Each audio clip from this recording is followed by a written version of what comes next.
Drone కెమెరాలు use చేయడం వల్ల మీకు వచ్చే లాభం ఏంటి? డ్రోన్ కెమెరాల వల్ల వాచ్ చేస్తుంటామండి. మీరు ఇందాక అన్నారు చాలా మంది గ్యాదర్ అయినప్పుడు కొంతమంది డీప్ వాటర్స్లోకి వెళ్ళిపోతుంటారు, లేకపోతే బీచ్లో కూడా కొన్ని వల్నరబుల్ పాయింట్స్ ఉన్నాయి. ఇప్పుడు మన సబ్మరైన్ బ్యాక్ సైడ్ కానీ లేకపోతే విఎంఆర్డిఏ పార్క్ ఒకటి ఉంది, దాని బ్యాక్ సైడ్ అండ్ కొన్ని వల్నరబుల్ పాయింట్స్ కూడా బీచ్ స్ట్రెచ్లో ఒక 8 పాయింట్స్ దాకా ఐడెంటిఫై చేస్తాం.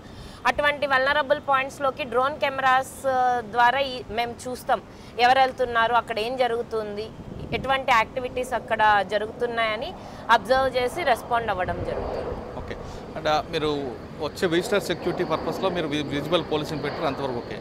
కానీ పార్కింగ్ ప్రాబ్లం బాగా కనిపిస్తుంది, దానికి మీరు ఏ విధంగా షార్ట్అవుట్ చేస్తారు? ట్రాఫిక్ వాళ్ళు ప్రాపర్గా రెగ్యులేట్ చేస్తున్నారండి. స్టాపర్స్ అవి పెట్టి ట్రాఫిక్ ఎక్కువైతే వేరే కనెక్టింగ్ రోడ్స్లో పార్క్ చేయించడం, తర్వాత 4 వీలర్స్ ఒక సైడ్ 2 వీలర్స్ ఒక సైడ్ పార్క్ చేయించడం, నో పార్కింగ్ ఏరియాస్లో ఉంటే క్రేన్స్ పెట్టి పక్కకు రిమూవ్ చేయడం, అలాంటివన్నీ చేస్తాం. ఓకే, ఈ బీచ్ రోడ్లో మీరు స్పీడ్ లిమిట్ ఎంత